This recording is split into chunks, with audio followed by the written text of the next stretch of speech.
It's 8:44 in the morning of Monday morning. I've dropped off my coil and it is windy outside. We will see what we get today to start off the week.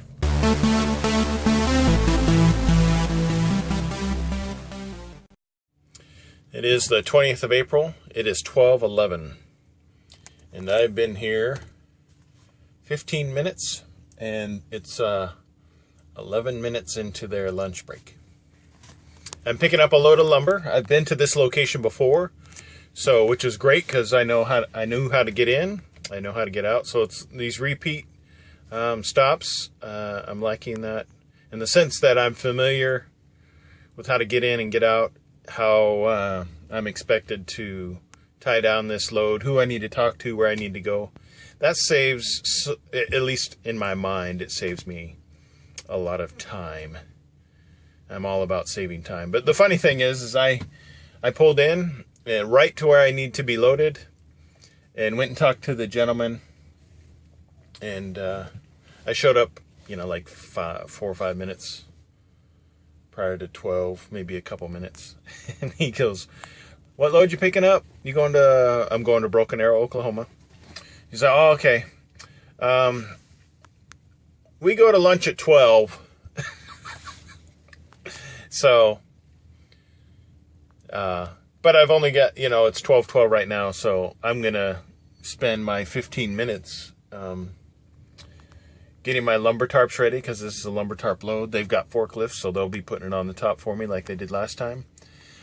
This is the first time I was here, I picked up, I guess you would call it crazy lumber, in the sense that it wasn't nice, square little bundles of lumber. It was like all cattywampus. It was like they mixed in 12-foot pieces with 8-foot pieces, and it was just all, it was the most strangest load. Yeah, I can't remember where I delivered that load, but I made a video on it, and you saw that I had to strap down some kind of crazy looking lumber. Anyway,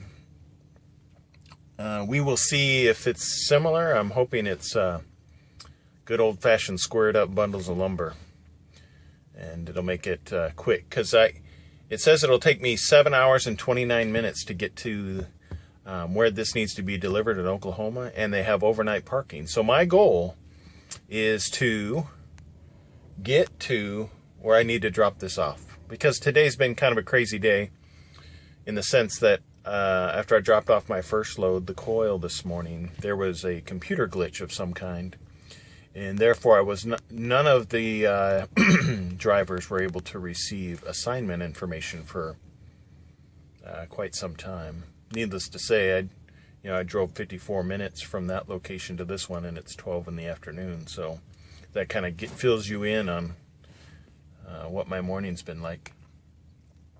So here I go, going outside in the wind. So putting these tarps on will be interesting. Wearing my safety gear. Normally I don't wear my little jacket, because it was like almost 80 degrees yesterday. But with the wind, it's probably like 50 or 60. But with the wind, it feels a little bit more chilly. I'm assuming I'll be sweating by the time this is all done, because once you start working, it's crazy how hot you get. So I'm going to go prep my tarps to get them pre-placed for this load that they're going to put on, and start preparing straps just to give me something to do for now. It's 12:14, so I got 16 minutes based on their lunch break. I'm hoping it's half an hour. Otherwise, I'll be sitting here for a little bit of time. Anyway, until I have an update. All right, it is 7:30 on April 20th. I'm at a TA. I'm in pretty close to Joplin, Missouri. Anyway, as I suspected, just like my last load from this particular company, it's all cattywampus. It's all, as you can see it, that long piece and the short piece are all part of one bundle. And there's several of those on top of each other, so there's like nothing, there's crazy no support. And so there's one bundle that ends right here, then a second bundle, and a third bundle. So there's 21 bundles altogether, but they're mismatched all over the place, and the back end looks a little bit better than it did last time, but you can see that it's just, there's not a whole lot of square edges on this thing, because stuff is just, he put it on there the best he could to get it to ride, I guess, as evenly as possible as far as spacing this stuff out, because he'd stack stuff on there and then take a couple bundles off, put them on a different side, and it was kind of like Legos that don't go together. But I mean, he did a fairly decent job, and I strapped it down the best I could, and I've only got 2 hours to go, and so far so good. Everything's holding together, staying tight. So that's it for today. I'm gonna go inside and see what kind of food they got, because I stocked my refrigerator, and I kind of want to wait to break into all that stuff. And but that's pretty much it for today. There was I think I covered it earlier, but I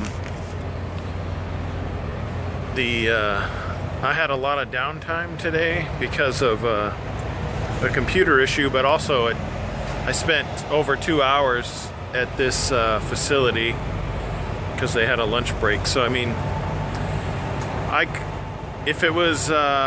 if they didn't take their lunch break, I would have made it. I could have driven all the way to the Cosignee tonight. Like I said, I have a couple hours to go, but if I would have were to drive that additional 2 hours, it'd put me like at 9 o'clock at night, and then trying to find parking. Whereas if I had that extra half an hour, I wouldn't mind driving all the way there, because they have parking at this place, and